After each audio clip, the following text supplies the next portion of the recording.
Amen. L'homme de Dieu nous a parlé de l'arche.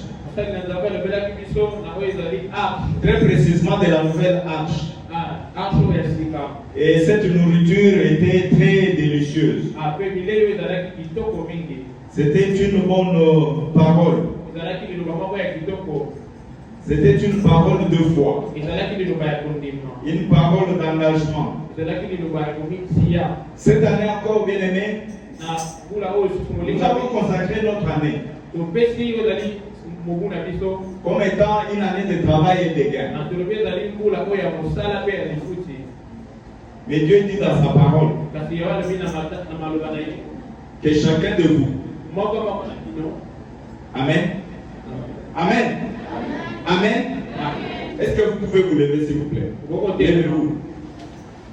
Levez-vous. Priez de vous asseoir.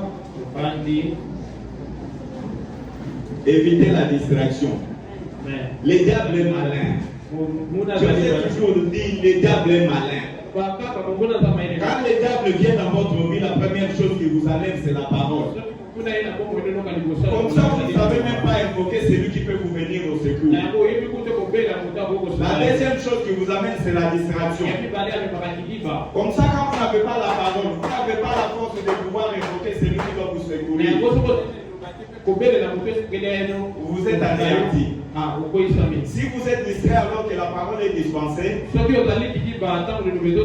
n'augure pas une bonne chose. Je disais tantôt là que la parole qui nous a été donnée le dimanche dernier était succulente, était une bonne parole.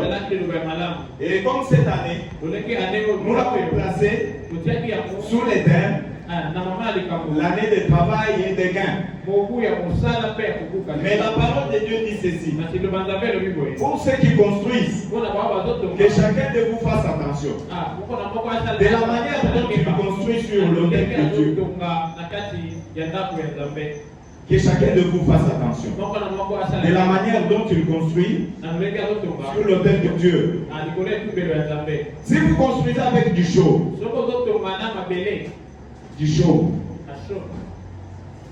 paille. Si vous construisez avec des chauds, votre travail sera éprouvé par le feu. Amen. Amen.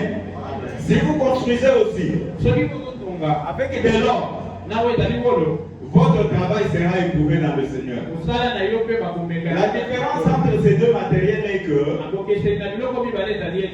le chaume, dès que vous mettez le feu, il brûle. Mais l'or, lorsque vous le mettez dans le feu, il se purifie davantage. Alors la parole nous dit: prenez garde de la manière dont chacun de vous construit. Jésus-Christ est la nouvelle arche, selon ce qui nous a été donné le dimanche dernier, dans laquelle nous nous trouvons. Nouvelle arche qui doit nous conduire vers le bon port. La nouvelle arche qui est capable même de se transformer en avion. Mais la manière dont nous nous comportons dépendra à la fin de notre bénédiction, de notre devenir. Pourquoi? Parce que le fidèle chrétien est censé faire attention.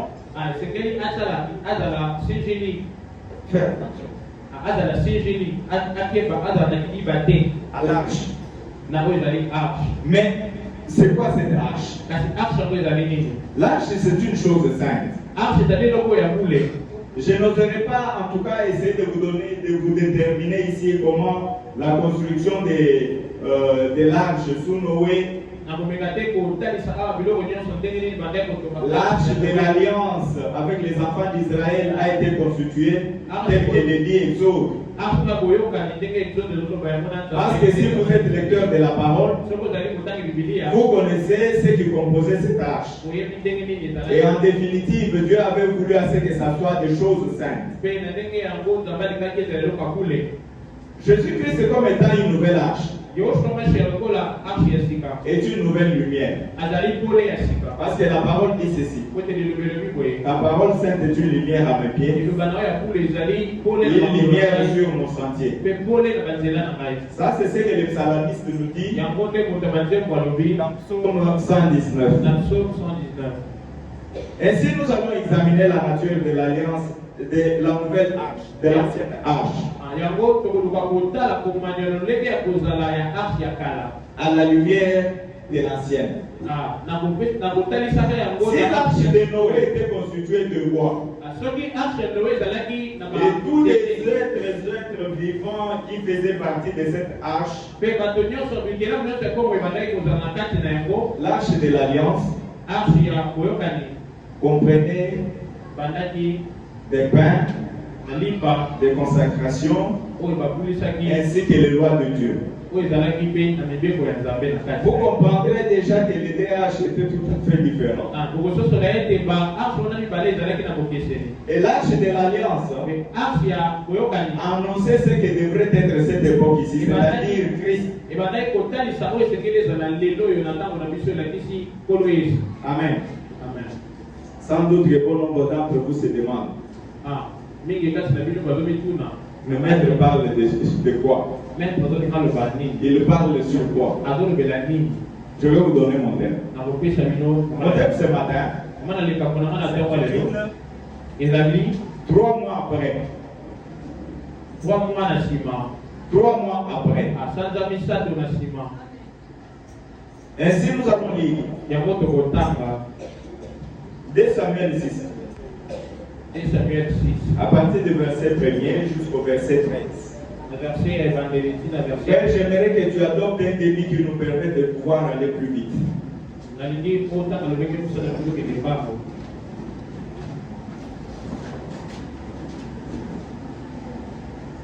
2 Samuel 6, verset 1er jusqu'au verset 13.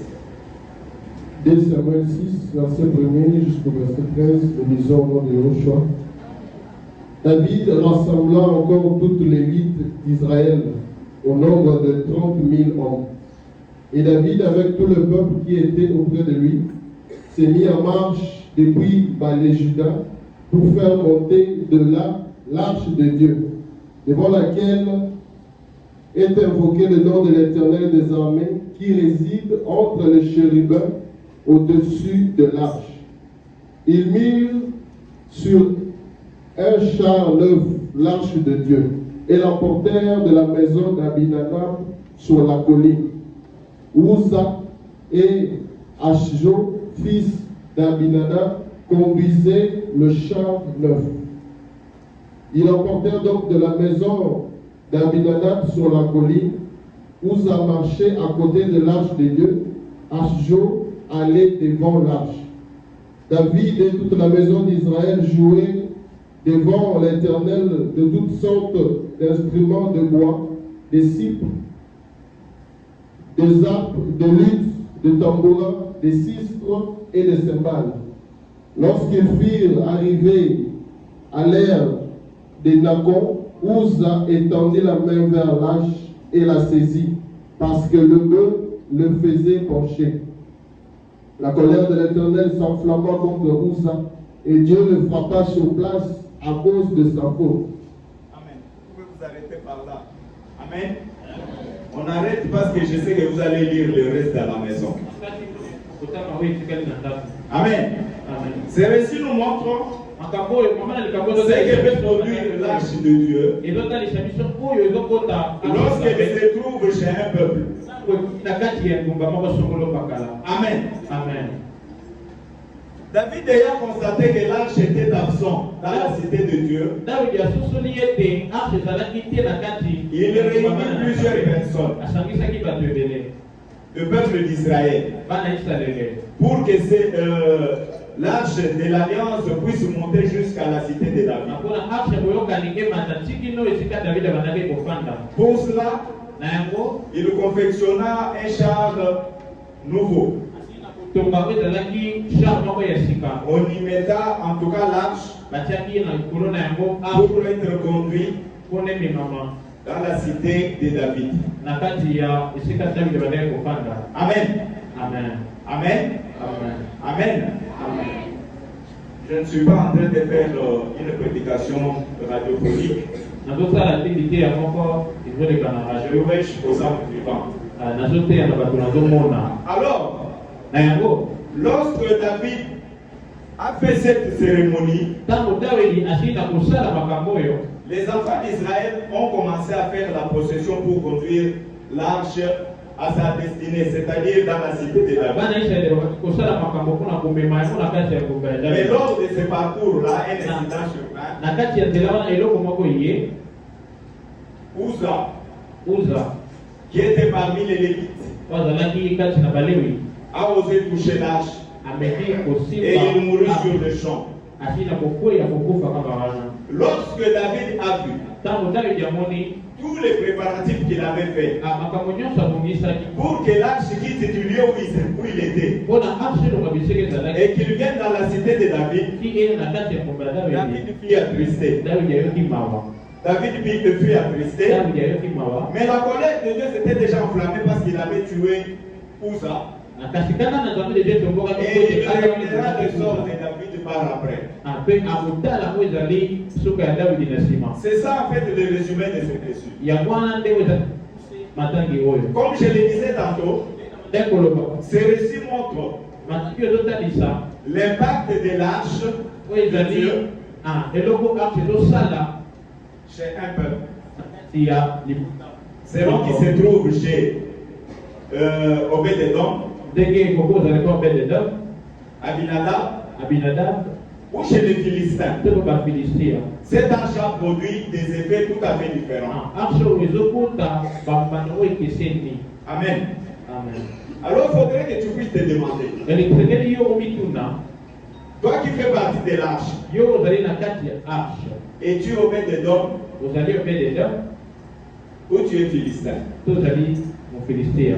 Parce que selon ces deux peuples, Ndenge bamilunga mibale to mabota mibale, lorsque l'arche se trouvait chez les Philistins, soki arshe kino bafilistia les lecteurs de la Bible savent que cette arche a produit. batanga bibilia bayebi eloko bandeki kosala. Il a produit Ebandeki kokota des hémorroïdes, bahemoroide des inflammations terribles, moto moko na nzoto qui a mis tout ce peuple-là mal à l'aise de pouvoir continuer à supporter l'arche. oyo libota oyo ekokaki te kokanga kaka arshe pembeni. Mais cette même arche, kaka arshe moko wana lorsqu'il se retrouve chez Obed-Edom, ntango eke pa Obed-Edom vous allez constater qu'il apporta la bénédiction. omonaki ete tomoni na bibilia ememaki lipamboli. Amen.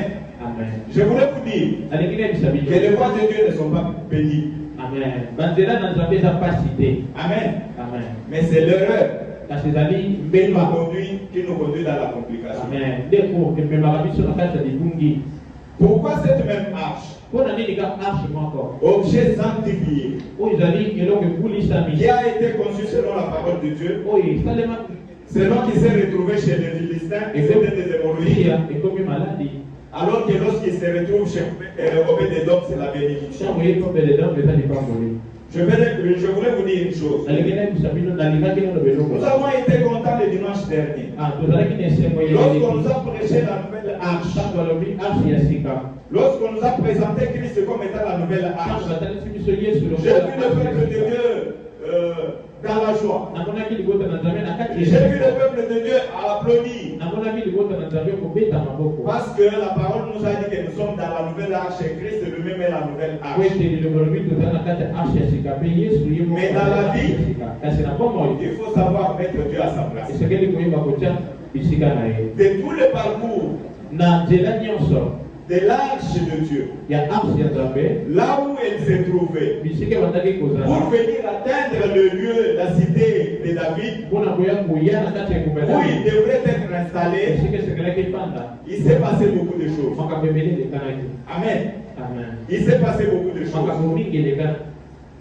Pourquoi cette arche qui était une bénédiction chez Obed-Edom mpona nini ezalaki lipambo eloko pouvait être comme étant une malédiction chez les Philistins? ekomaki bilakeli mabe pa bafilistin. Il est important ezali motuya que si vous reconnaissez votre opposition, ete soki oyebi esika yo ozali si vous reconnaissez votre Si vous reconnaissez votre alliance avec Dieu, que vous puissiez connaître là où il faut mettre Dieu dans votre vie. Ça c'est important. Il ne suffit pas seulement d'avoir de bonnes idées. David a eu une bonne idée d'enlever l'arche là où il s'est trouvé. De le ramener dans la cité de David. De la ramener dans la cité de David. Ce qui était une idée louable. Mais sauf que dans le déroulement de cette cérémonie, le transport ne s'est pas fait de la manière dont il devait se faire. Je sais que vous vous dites que vous êtes dans l'arche de Dieu. Vous êtes content. Cette année, vous faites le travail. Et à la fin, vous attendez les gars ou la bénédiction. C'est une question super. Est-ce que vous avez mis Dieu là, à la place où il doit être? À la lumière de cette arche, David a fait transporter l'arche sur un char. Je présume que c'était un char d'or. Je présume que c'était un char d'or. Entouré de gardes,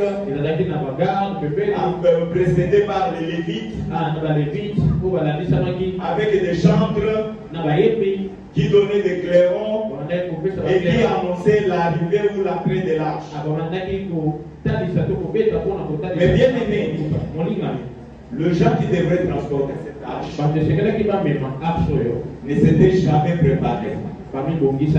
Il ne s'était jamais posé la question de savoir s'ils étaient qui. Amen. Parce que cette arche, c'était une chose sainte. Elle ne devrait pas être transportée par un char. Cette arche devrait être transportée aux épaules d'hommes. Ça, c'était ce que Dieu avait consacré, ce que Dieu avait recommandé. Mais pas la mission d'homme. David doit construire les chars afin de porter l'arche de l'alliance. Il est important, bien aimé, de savoir dans notre vie quelle est la part que nous réservons à Dieu et la place qu'il occupe dans notre vie. Je pense que maintenant, là, je vais commencer mon enseignement. Nous allons lire dans 1 Chronique 13. Verset 1er jusqu'au verset 14. 1 Chronique 13, verset 1er jusqu'à 14. 1 Chronique 13, verset 1er jusqu'à 14. David tint conseil avec le chef des milliers et des centaines, avec tout le prince. Et David dit à toute l'assemblée d'Israël: si vous le trouvez bon et si cela vient de l'Éternel, notre Dieu, envoyons de tous côtés vers nos frères qui restent dans toutes les contrées d'Israël, et aussi vers les sacrificateurs, les Lévites, dans les villes où ils sont leurs banlieues, afin qu'ils se réunissent à nous. Et ramenons auprès de nous l'arche de Dieu, car nous ne sommes pas occupés du temps de Saül. Toute l'assemblée décida de faire ainsi, car la chose parut convenable à tout le peuple. Et David assembla tout Israël depuis le Gishon d'Égypte jusqu'à l'entrée de Hamat pour faire venir de Kirjarim l'arche de Dieu. Et David avec tout Israël monta à Bala, à Kirjarim, qui est à Juda, pour faire monter de là l'arche de Dieu, devant laquelle est invoqué le nom de l'Éternel qui réside entre les chérubins. Ils mirent sur un char neuf l'arche de Dieu qu'ils apportèrent de la maison d'Abinadab, Uza et Ashjo conduisaient le char. Et David et tout Israël dansaient devant Dieu de toute leur force, en chantant, en jouant des arpes, de luth, de tambourins, de cymbales et de trompettes. Lorsqu'ils furent arrivés à l'ère de Kidon, Uza étendit la main pour saisir l'arche parce que le bœuf la faisait pencher. La colère de l'Éternel s'enflamma contre Uza et l'Éternel frappa. Et l'Éternel le frappa parce qu'il avait étendu la main sur l'arche. Uza mourut là devant Dieu. David fut irrité de ce que l'Éternel avait frappé Uza d'un tel châtiment, et ce lieu a été appelé jusqu'à ce jour Péré Uza. David eut peur de Dieu en ce jour-là et il dit: comment ferai-je entrer chez moi l'arche de Dieu? David ne retira pas l'arche chez lui dans la cité de David, et il la fit conduire dans la maison d'Obed et donc de Gad. Verset 14, l'arche de Dieu resta 3 mois dans la maison d'Obed-Edom, dans sa maison, et l'Éternel bénit la maison d'Obed-Edom et tous ceux qui lui appartenaient. Parole du Seigneur. Amen. Avant de faire cette activité, je disais que David avait convoqué tous les princes d'Israël. Il était conseil. Il était un conseil. Il délibérait. Mais sauf que dans leur délibération, il n'avait pas tout prévu dans le détail. Comme je le disais tantôt, le malheur est arrivé, vous êtes mort. Et à cause de cela, David va refuser de recevoir l'arche chez lui. Mais je vous dis que cette arche avait pour destination la cité de David. La cité de David était dans Jérusalem. Vous savez, Jérusalem était une ville construite sur la montagne. Je croyais qu'il allait y avoir une réaction dans l'assemblée. Je disais que Jérusalem était une ville construite sur la montagne. C'est-à-dire on pouvait l'admirer de part et d'autre là où on se retrouvait du côté de cette roue, en face de cette ville. Donc là, je devrais monter à Jérusalem. En fait, exposé au vu de tout le monde, afin que ceux qui viennent puissent trouver le salut, puissent rencontrer le Seigneur et puissent se remémorer qu'effectivement Dieu avait marché avec eux.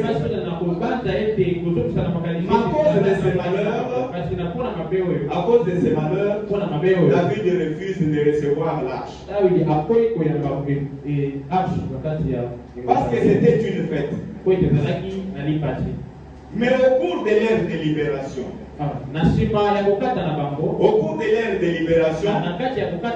les princes et ceux d'Israël qui avaient participé à cette réunion avaient oublié une chose. Que parce que cette arche devrait aller dans la cité de David, c'est-à-dire une cité construite sur la montagne, comme la Bible dit que vous êtes une ville bâtie sur la montagne, dont la splendeur peut être cachée au vu de quelqu'un, il va constater que lors de cette marche, quelqu'un va mourir. Il refuse l'arche va ailleurs.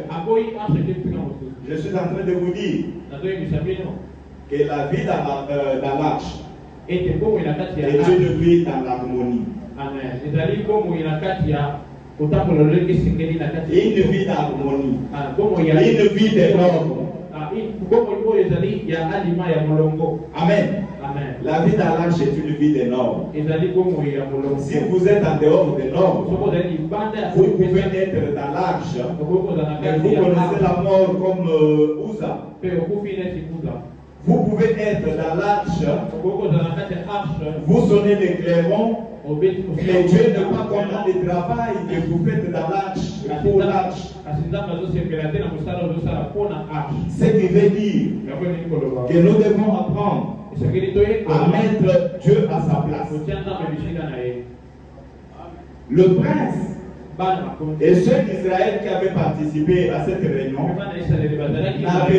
n'avaient pas pris en compte toutes les recommandations de Dieu. La première chose, c'est qu'ils avaient oublié que l'arche ne devrait pas être portée par un chat. Ils avaient oublié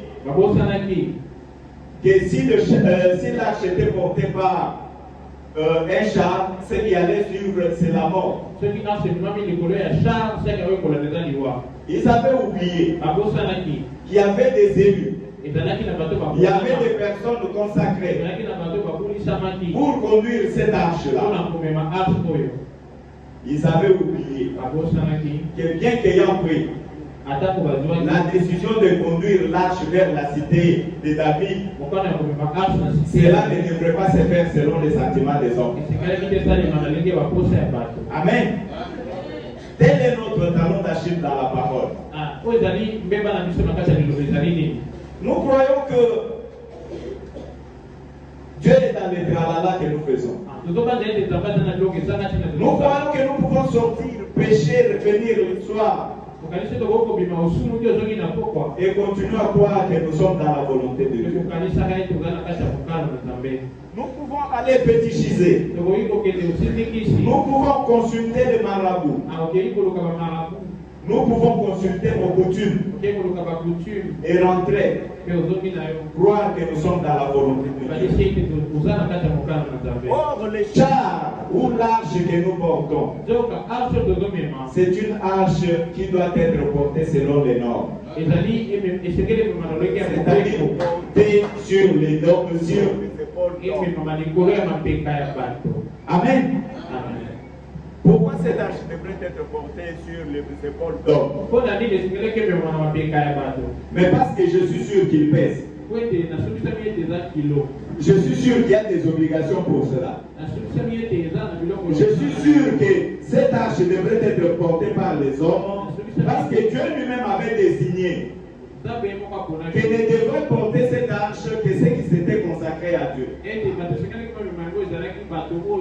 Aujourd'hui, nous pouvons dormir et nous réveiller après avoir injurié, après avoir même dit à quelqu'un, attends d'abord que j'aille à l'église, quand je vais revenir, tu vas voir. Et croire que nous sommes dans la volonté de Dieu. Amen. Aujourd'hui, nous apportons des fois des offrandes suées dans la maison de Dieu. C'est qui est souillé ou c'est qui est boiteux. Et nous croyons toujours que nous sommes dans la volonté de Dieu. La norme. La norme exige à ce que toi tu portes cette arche sur tes épaules en reconnaissant qu'il ne doit pas être porté par un char. La parole de Dieu dit ceci dans Deutéronome. Cette parole que nous te prêchons n'est pas au-delà de la mer.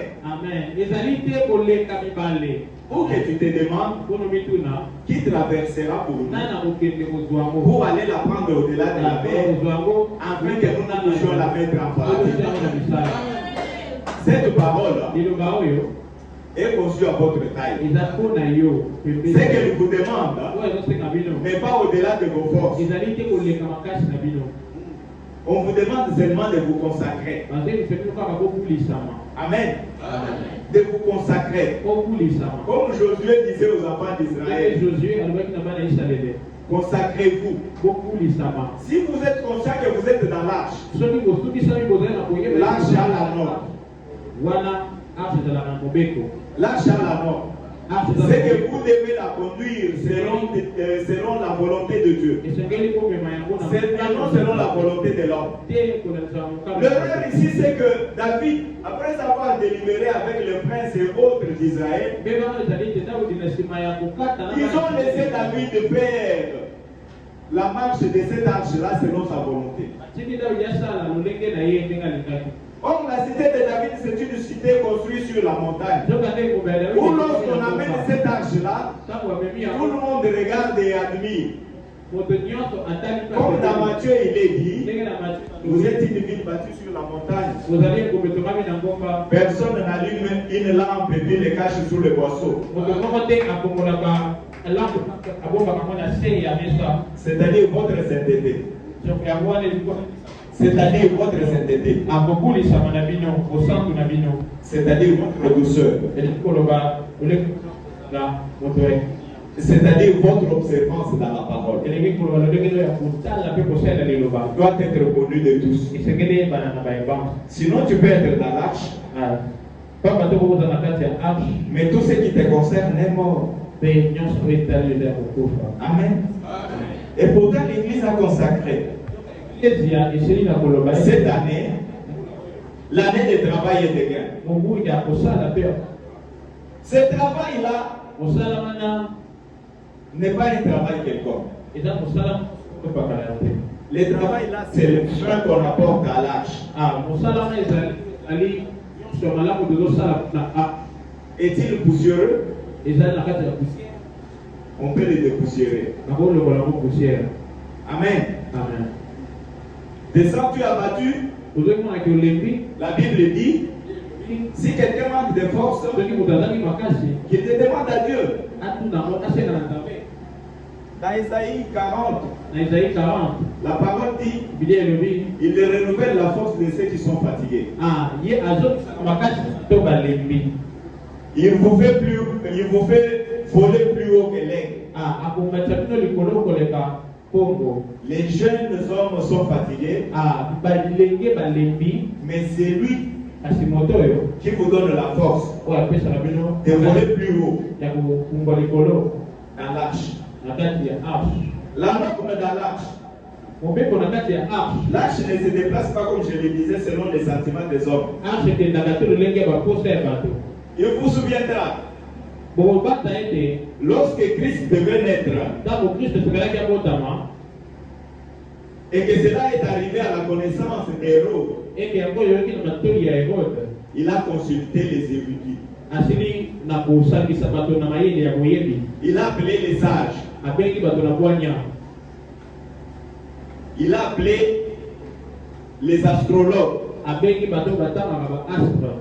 pour savoir où est-ce que le Fils de Dieu devrait naître. Amen. Si c'est dans ton corps, si c'est dans ton cœur, que l'arche de Dieu doit être portée. Ce cœur-là est-il digne? Amen. Ce cœur-là est-il digne? Alors, selon l'appréhension des hommes, il se disait sûrement un fils de Dieu ne pouvait naître que dans une grande ville. Ne pouvait naître que dans un château. Sûrement parmi les alliés de la famille royale. Et lorsque Hérode a appelé les sages et les érudits, aucun d'entre eux n'a même prêté Bethléem. Amen. De surcroît, les tables où devrait naître Jésus. Amen. Tu te considères aujourd'hui comme le moindre des chrétiens, le moindre des fidèles. La parole dit, lorsqu'il y a une nouvelle naissance et une nouvelle conversion, il y a fête au ciel. Amen. Ne te considère pas comme le tout petit. Amen. Ne te considère pas comme le moindre des fidèles. Parce que la parole dit, il faut qu'il te trouve digne de porter cette arche. Et si tu es digne de porter cette arche, l'arche de l'alliance, vous allez comprendre par la fin ce qui va advenir. Vous l'avez déjà compris parce que lorsque nous avons lu 1 Chronique 13, verset 1er jusqu'au verset 14, lorsque l'arche était en marche, l'incident est arrivé. David a refusé de recevoir l'arche. L'arche est allée là où il n'était pas prévu. Je vais te dire une chose. Tu es aujourd'hui en train de regarder. Tu te dis, si le salut Si le service efficace peut être apporté à cette église aujourd'hui, c'est seulement le pasteur. La parole te dit ceci. Tu es le moindre de tous. Mais Dieu ne demande pas d'attirer son attention sur toi.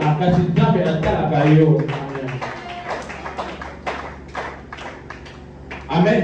Amen. Tout dépend de la manière dont vous apportez les soins à cette arche. Si vous ne mettez pas en pratique les sentiments donc, si tu te donnes comme tâche, si tu te donnes comme travail d'apporter les soins à l'arche, ce travail-là est précieux. Amen. Amen. La parole dit, ils sont beaux, le pied de ceux qui annoncent la parole de Dieu. Amen. Amen. C'est un travail. Vous apportez les soins à l'arche. L'arche a une norme. Cette norme, c'est la sanctification. C'est la disposition de pouvoir être en mesure de porter Christ en soi. Nous avons l'habitude de dire Christ en nous, l'espérance de la gloire. Christ en nous, l'espérance de la gloire. Si cette parole a été écrite dans ton cœur, quel est le soin? Quel est le soin que tu apportes à cette parole? Amen. Amen. Comment tu construis sur l'œuvre de Dieu? Utilises-tu du chaume ou bien tu utilises de l'or? Parce qu'on dit que tout travail que vous effectuerez, ce travail sera éprouvé. Si vous construisez dans la parole de Dieu, si vous construisez dans le travail de Dieu avec du chaume, tu viens ici, tu nous trompes. Moi, je suis humain. Moi, je suis humain. Tu peux venir ici, tu me trompes. Qu'est-ce que moi j'ai à faire contre toi? Mais Dieu qui te regarde dans les secrets sait si tu es dans la vérité ou pas. Et il saura au moment opportun éprouver ton œuvre dans le Seigneur. Si tu construis avec le chaud, ton œuvre sera éprouvée et il va brûler. Si tu construis avec de l'or, en tout cas ton œuvre aussi sera éprouvée. Amen. Amen. Que chacun de nous fasse attention de la manière dont il apporte les soins et de la façon dont il construit. Sur les robes. La façon dont il se comporte dans l'arche. Si l'ancienne arche avait des compartiments comme ces temps, il y avait des lions, il y avait des zèbres, il y avait des oiseaux. Chacun doit savoir occuper sa case. La discipline. Vous ne saurez pas être efficace dans l'arche de l'alliance si vous n'êtes pas discipliné. Cette discipline consiste à lire les écritures, les épîtres adressées à l'église. Parce que ce sont ces épîtres qui vous donnent la ligne à suivre. Ce sont ces épîtres qui vous montrent la voie à suivre. Mais ici, vous n'avez pas suivi. N'avez pas suivi cette discipline. Mais son erreur c'était quoi? Son erreur c'était l'opportunisme.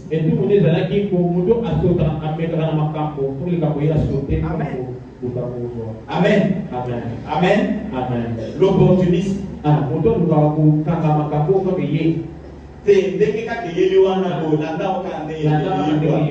L'opportunisme. Amen. Amen. C'est-à-dire, tu ne te poses pas la question si c'est la volonté de Dieu ou pas.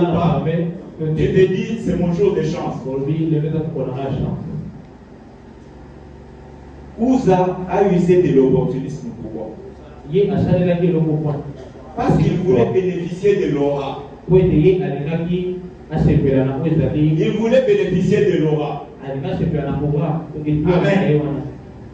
Alors que les Lévites étaient devant.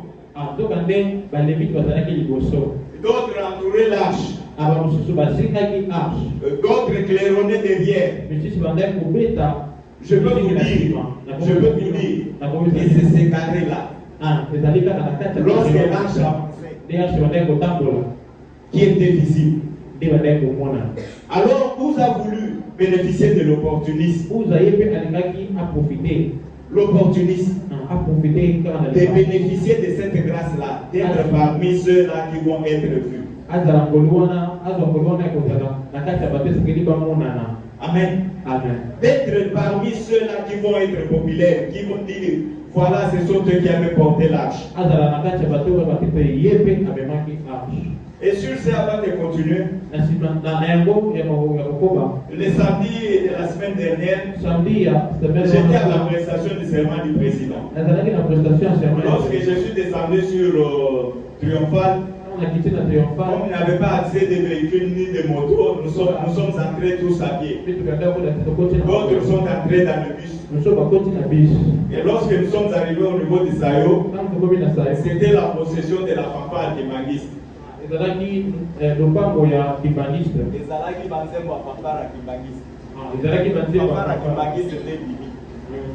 Amen. Amen. Vous savez très bien qu'il y a résistant à la fanfare. Et cette fanfare-là est imposante. Et ça là qui est imposant, donc ça là qui a une influence marquante sur les gens. En tout cas, tout le monde qui était sur Triomphal à ce moment-là s'est aligné soit à gauche ou était soit derrière la fanfare pour suivre la cadence. Moi, je peux vous assurer, je n'étais pas derrière, j'étais à côté. Amen. Mais la cadence était là. Amen. La fanfare était là et c'était beau. C'est parmi les choses que vous n'avez pas vues à la télé. Amen. Et tout le monde était là, suivant la cadence, filmant la fanfare et tout ça. En tout cas, qui peut être au vide, donc, communauté, on débat la fanfare là. Voilà l'opportunisme. Et vous voulez profiter de cet opportunisme. Or, il savait. Pourquoi est-ce que Dieu l'a dit? Pourquoi est-ce que Dieu l'a dit? Il savait que c'est son frère Éléazar qui était élu pour pouvoir porter cette arche. Amen. Amen. Est-ce que vous me suivez? C'était son frère. Mais comme David a fait des choses de sa manière, selon les sentiments humains, vous savez, opportunisme, donc des chances dans en tout cas, mais cette fanfare-là de Guimagis ne m'était pas destinée. Les chansons de gloire de la fanfare de jouer là ne m'étaient pas destinées, ni des hommes qui étaient là. Cette fanfare-là était destinée à une autre personne. Et vous savez, mais au moins les gens qui étaient là ne se sont pas empêchés de croire que cette fanfare-là jouait pour eux. La fanfare jouait pour le président. Amen. Mais par l'opportunisme, nous sommes faits aux armes. Nous sommes profités. Où ça savait? Où ça savait que c'était son frère Éléazar qui était consacré pour cette tâche-là et reconnu par tout Israël comme étant la personne digne de porter l'arche. Amen. L'arche a la norme. Tu peux tout oublier de cet enseignement. Quand tu te souviendras que tu es dans l'arche de l'alliance, alors dis-toi que l'arche a la norme. C'est la consécration. C'est la sanctification. C'est l'observance de la loi de Dieu. Amen. Est-ce que vous pouvez vous demander pourquoi dans cette ancienne arche, Les lions étaient là, mais ils ne pouvaient pas saccager la cage des chèvres pour commencer à les couper. La discipline du fidèle, du chrétien. Cette discipline nous est donnée par les épîtres adressées à l'église par Paul. Il vous donne une discipline chaque matin et journalier. Amen. L'opportunisme de Uza. Il sait très bien que tu sais très bien que ce n'est pas moi ici. Ce n'est pas ma capacité. Mais parce qu'on t'a dit après, est-ce que tu peux? Oui, je peux. Amen. On fait toujours tout comme tout bon quinois. Alors que même les musiciens mondains connaissent cette sagesse. Ceux qui n'ont pas béni, je croyais que vous allez ajouter. Vous avez pressé à vous me présenter. Amen. De vous, ça savait très bien que c'est Léazar qui était élu pour cette tâche-là. Mais lui est venu. Opportuniste. Comme tout le monde qui manque. Amen. Lorsque la tentation se présente devant nous, on ne réfléchit même pas deux fois. On ne réfléchit même pas deux fois. Amen. On se dit c'est mon jour de chance. Je vais vous dire une chose. Par expérience personnelle, j'ai constaté que la plupart des avocats véreux, avocat a esprit mabé, amen. Ils sont comme ça. Et au comment les bénis de ce genre de personnes. Mais vous allez comprendre. L'opportunisme ne doit pas jouer dans la chose de Dieu. On ne défend pas Dieu par l'opportunisme. Dieu se défend lui-même. Dans cette histoire ici, David a voulu faire les choses de sa manière, selon les sentiments humains. Mais Dieu a fait aussi les choses de sa manière.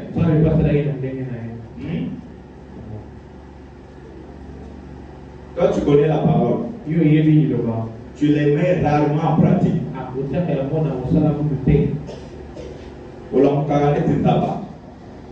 Sauf comme il va demander se souvenir de prières. Ou bien quand tu pries, c'est avec des mots mécaniques. Ça va te sur journée, ça va te surtout il y a ma peine, surtout il y a échec.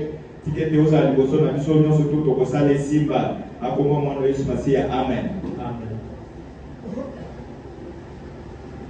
Amen. Amen. Aucune parole. Aucune connaissance de la promesse. Mais si tu te réveilles, tu médites la parole, tu sais que Dieu dit ceci dans sa parole, qu'il gardera ton départ, il gardera aussi ton arrivée. Cette parole-là aura beaucoup plus d'impact en toi. La norme. La recherche de la connaissance de la parole, la recherche de la connaissance de la volonté de Dieu, pour être dans l'harmonie, dans l'arche.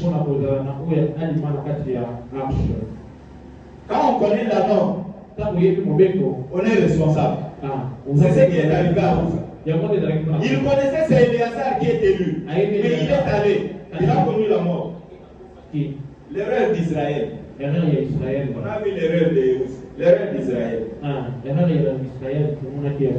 Par une intention, David a fait si bon. Par une intention, on doit tout le monde lâche place ses acteurs, tu as place à Madonga. Amen. Amen. Mais au lieu de déterminer tous les détails, qu'est dit la parole à propos des déplacements de l'arche? David dit Yo Salaka. L'un de nos professeurs nous dit Yo aimé le côté, Amen. Dans la nouvelle arche, la connaissance de la volonté de Dieu est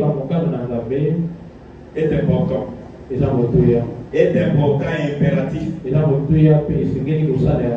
Les règles sont fixées par Dieu. Pas par les sentiments des hommes. Ni au gré de vent.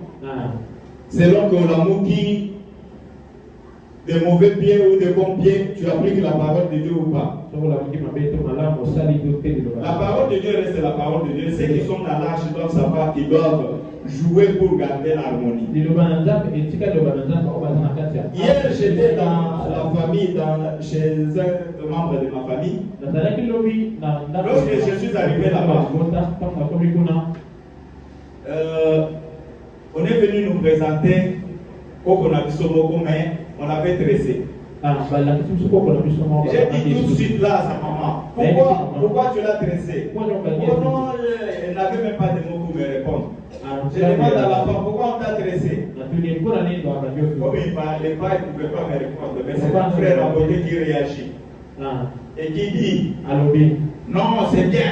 J'ai dit, c'est bien par rapport à quoi? Non, mais s'il était à l'aéroport au Canada, ça allait faire quoi? Je lui ai dit qu'il attende le moment où il sera en Europe au Canada. Amen. La norme. Dans la parole de Dieu, la norme est importante. Parce que si vous n'observez pas la norme, ce qui va suivre, c'est la mort. Ce qui va suivre, c'est la mort. Alors il faut vous demander. Dans la marche de l'arche, vous êtes au Obédédom ou bien vous êtes des Philistins? Amen. Parce que cette arche a produit des effets différents. Selon qu'on était chez les Philistins ou selon qu'on était chez Obédédom. Cette année a été consacrée l'année des travail et des gains. Si vous ne marchez pas selon les règles, si vous ne marchez pas selon la sanctification, si vous n'apportez pas les soins appropriés à l'arche, la bénédiction va aller ailleurs. Comme elle est allée chez Obédédom. Amen. L'arche avait pour destinée la cité de David. Ma cour de route, tout s'est estompé. Tout s'est estompé, tout s'est arrêté. L'arche est allée ailleurs. Je voulais vous dire, la bénédiction est allée ailleurs. C'est Obédédom qui a recueilli. Alors que la cité de David, Jérusalem la grande, la cité est élevée sur la montagne. Toi, tu es consacré. Tu attends voir des grandes choses se réaliser dans ta vie. Amen. Mais rien n'arrivera. Si vous ne marchez pas selon la norme. Amen. Les gains que tu attends risque de ne pas venir. Parce que vous avez cautionné la volonté des hommes plutôt que la volonté de Dieu. 3 mois après, la Bible dit Obédédom était béni. Amen. Obédédom était béni. Donc même si tout le monde a abandonné, toi tu dois demeurer ferme. Efforce-toi de pratiquer la parole de Dieu. La Bible dit, bien aimé, ne vous arrêtez pas à écouter seulement la parole de Dieu. Mettez-la en pratique. Si vous la mettez en pratique, la condition sociale va changer.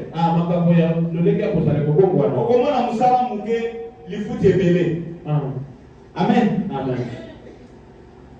La maladie va quitter vos toits.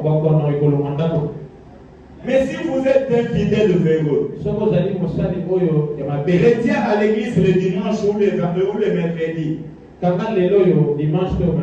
combattant le mercredi, mais tous les autres jours, consacrés à autre chose, sachez très bien, comme pour l'arche, elle va aller ailleurs. Le gain que vous attendez risque de ne pas venir. Parce que votre travail sera vain dans le Seigneur. Mais si vous travaillez effectivement de manière à porter les cieux à l'arche, votre travail ne sera pas vain dans le Seigneur. Il bénira votre départ et votre arrivée. Il protégera vos enfants.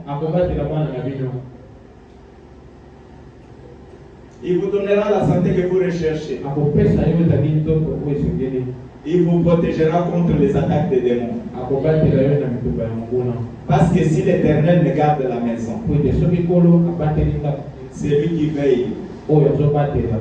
Veille en vain. Si vous faites de l'Éternel votre sentinelle, si vous faites de l'Éternel votre occupation, si vous prenez l'arche de l'alliance, Christ, ses préceptes, Psaume dit, tu as manifesté ta parole sainte. Tu l'as mis au-dessus de ta renommée. La parole sainte est une lampe à mes pieds. Tu es une lumière sur mon sentier. Si cette parole effectivement sera pour vous, les gains que vous entendez dans le travail que vous fournissez sera votre partage. 3 mois après. 3 mois après. Jésus-Christ est l'arche. Cette arche, si l'ancienne arche avait pour tâche de naviguer, de tanker, en attendant que l'eau baisse, Jésus-Christ est l'arche qui a la boussole. Il nous conduit vers le bon port.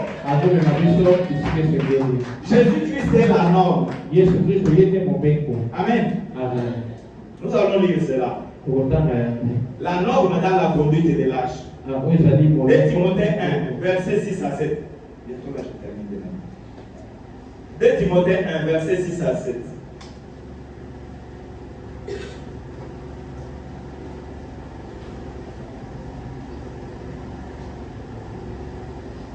Timothée 1, verset 6 à 7. C'est pourquoi je t'exhorte à ranimer le don de Dieu que tu as reçu par... Attendez frère, lisez attentivement. Parce que vous allez 2 Timothée 1, verset 6 à 7. C'est pourquoi je t'exhorte à ranimer le don de Dieu. À faire quoi? À ranimer le don de Dieu que tu as reçu par l'imposition de mes mains. Ça c'est moi qui parle, réalité. Car moi je ne t'ai pas imposé les mains. Allez-y. Car ce n'est pas un esprit de timidité que Dieu nous a donné, mais un esprit de force, d'amour et de sagesse. Amen. Amen. Si vous observez la norme, les résultats seront pour toujours. Pour Obed-Edom, ça a été 3 mois seulement après. Mais si je peux prendre ces 3 mois comme étant un délai, si tu peux aujourd'hui te donner un délai, dis-toi, je me donne un délai. Dis-toi, je me donne un délai. 3 mois après, usez de la patience. Prenez courage de toute occasion. Défendez la parole de Dieu. Défendez l'arche de l'alliance de l'Éternel. Non pas pour les résultats dans 3 mois, mais pour toujours. Dès l'instant que vous prendrez la décision d'apporter les soins qu'il faut à l'arche, de travailler pour l'arche. Amen. Amen. Dieu dit les résultats seront pour toujours. 2 Timothée, frère. 2 Timothée, il y a quelque chose d'important que nous devons voir avant de clôturer. 2 Timothée 2, versets 15 à 16. 2 Timothée 2, versets 15 à 16.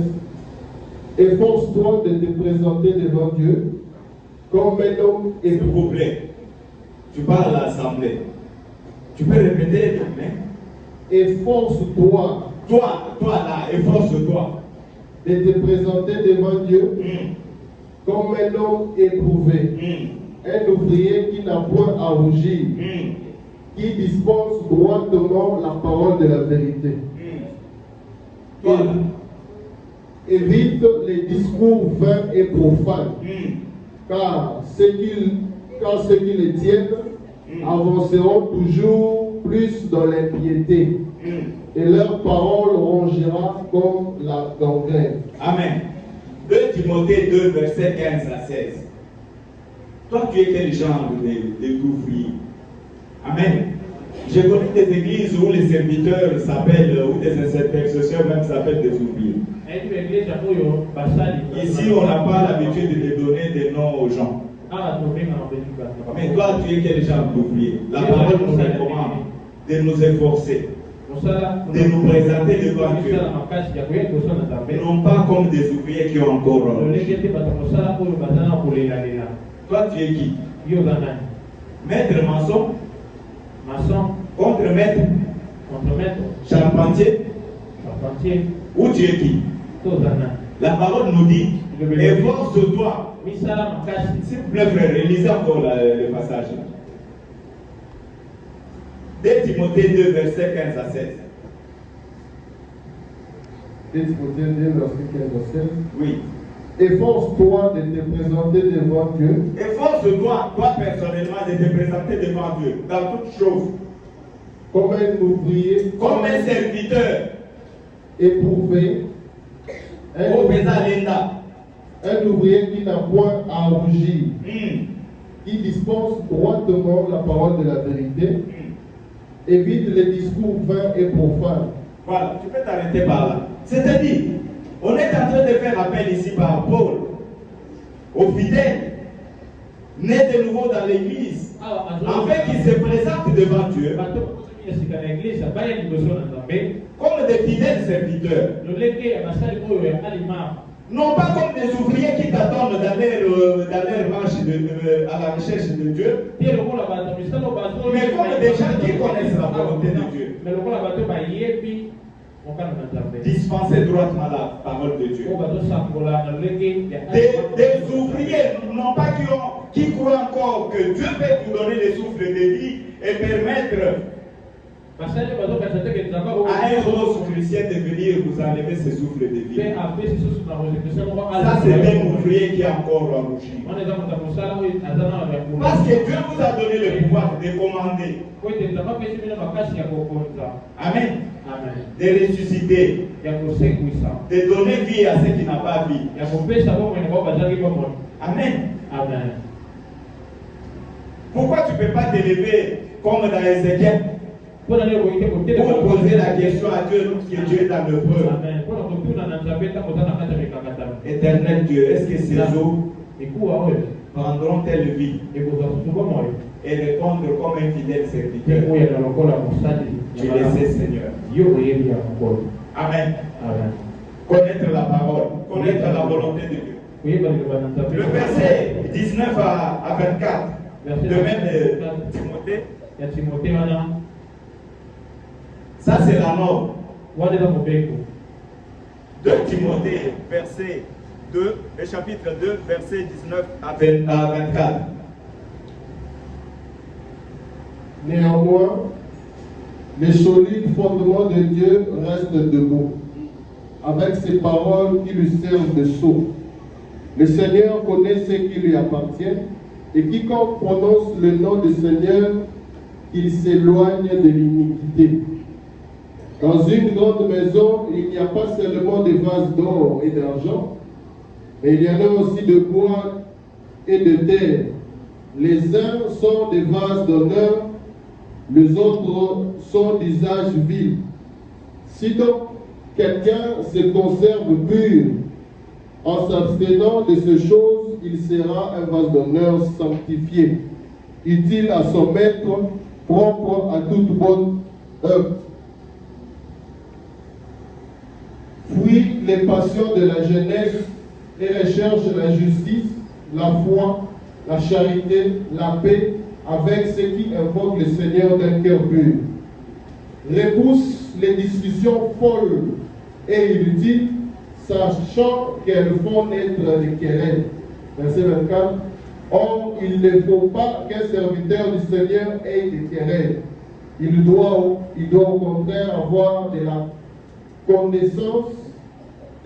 condescendance pour tous, être propre à enseigner, doué de patience. Amen. Ça, c'est la discipline qu'on vous recommande. Une discipline qui, pour le présent, ne semble pas être facile. Aucune personne dans la parole de Dieu n'a enduré avec facilité, avec toute acceptation la discipline que nous impose la parole. Si vous êtes venu dans la parole, vous croyez que ça sera facile. Vous vous êtes trompé. Parce que Paul dit, je m'entraîne, je traite durement mon corps pour remporter les prix à venir de la vocation céleste. Si vous vous reconnaissez être dans l'âge, usez de la patience, ayez de la joie, enlevez la tristesse au milieu de vous. Des gens comme Job l'ont enduré. Mais vers la fin de ses jours, il a dit, j'avais toujours entendu, mais mon oreille avait entendu parler de toi. Mais maintenant, mon oreille t'a vu. Si vous restez dans cette discipline, tout travail que vous ferez sera béni. Parce que Dieu lui-même se porte être le garant de la rémunération qu'il vous réserve. Que dire pour ma conclusion? Je vous prierai de vous lever. Et nous allons lire ces versets de 2 Timothée chapitre 3. 2 Timothée chapitre 3. 2 Timothée chapitre 3, verset 10 à 15. Bien aimé, si vous pouvez les lire. 2 Timothée 3, verset 10 à 15. Pour toi, tu as suivi de près mon enseignement, ma conduite, mes résolutions, ma foi, ma douceur, ma charité, ma constance, mes persécutions, mes souffrances. À quelles souffrances n'ai-je pas été exposé à Antioche, à Icône, à Lystre? Quelle persécution n'ai-je pas supporté et le Seigneur m'a délivré de toutes. Or, ceux qui veulent vivre pieusement en Yahushua Mashiach seront persécutés. Mais les hommes méchants, imposteurs, avanceront toujours plus dans le mal, égarant les autres et égarés eux-mêmes. Toi, demeure dans les choses que tu as apprises. Reconnus certains, sachant de qui tu les as apprises. Dès ton enfance, tu connais de saintes lettres qui peuvent te rendre sage à salut par la foi en Jésus-Christ. Amen. Je suis sûr que chacun de vous a suivi ces versets. Je suis sûr que vous allez les lire à la maison pour la approfondir. J'aimerais pour la fin vous dire que nous avons tendu nos mains vers les choses saintes, en les traitant avec beaucoup de légèreté, des fois même sans engagement. Pour les 3 mois à venir, ça c'est le délai. Efforce-toi d'être dans la norme. Efforce-toi d'être dans la norme dans tes prières individuelles. Prépare-toi à l'arrivée de l'arche. Amen. Prépare-toi dans les 3 mois à venir, dans tes prières individuelles, chaque matin, chaque soir, à l'arrivée de l'arche. Dans nos cultes de mercredi et de dimanche, prépare-toi à l'arrivée de l'arche. Amen. Prends 3 jours chaque mois à partir d'aujourd'hui. 3 jours chaque mois, où tu vas te consacrer. Tu vas le faire comment? En gênant, en priant pendant tous ces 3 jours. J'aimerais que Dieu puisse t'aider pour cela. Faites votre choix. Marchez pendant ces 3 mois d'une manière différente de ce que vous avez été ces derniers temps. Mettez des ordres de Dieu à l'épreuve. Et vous verrez s'il n'agirait pas. Mais je vous dis que si vous pouvez, par votre attitude, votre façon de faire les choses, parvenir à faire revenir l'arche dans votre Jérusalem, vous verrez que 3 mois après, vous serez bénis. Si vous pouvez fermer les yeux, nous allons prier ensemble. Dieu de grâce et Dieu de bonté, merci pour toute âme et tout esprit qui a écouté cet enseignement. Elohim, toi tu n'es redevable à personne. Tu veux à ce que tes enfants observent ta parole, qu'ils marchent conformément à celle-ci pour rencontrer les chemins qui arrivent vers toi. Elohim, fortifie-nous. Donne-nous la capacité de nous sanctifier, de nous consacrer, d'apporter les soins qu'il faut à notre âge, afin de te rencontrer. Père tendre, Père de bonté, fais de nous des serviteurs fidèles, des serviteurs qui observent la discipline et la norme dans ta maison.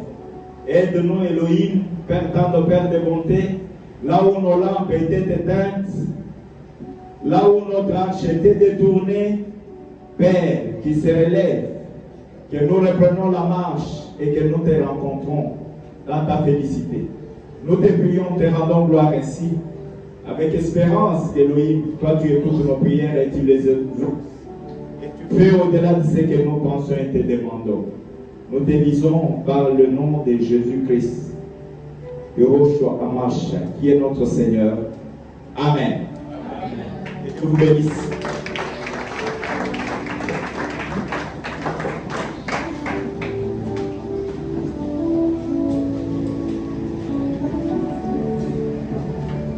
Alléluia. Voilà, nous allons prier pour l'homme de Dieu, Papa Alain, Seigneur Nazaré, encore une fois, à continuer pour employer de sa parole. Prions au nom puissant de Jésus. Seigneur, merci pour ta parole. Nous prions pour ton serviteur. Garde-le au nom puissant de Yeshua. Emmène-le encore à grandir et à grandir au nom puissant de Jésus. Qu'il apprenne plus de toi et tu le fais comme tu veux. Au nom de Amen. Voilà, et quand on a vu ça pour offrande, je laisse la parole à Zébi. Quand il s'approche, nous acclamons très fort pour la gloire de Dieu.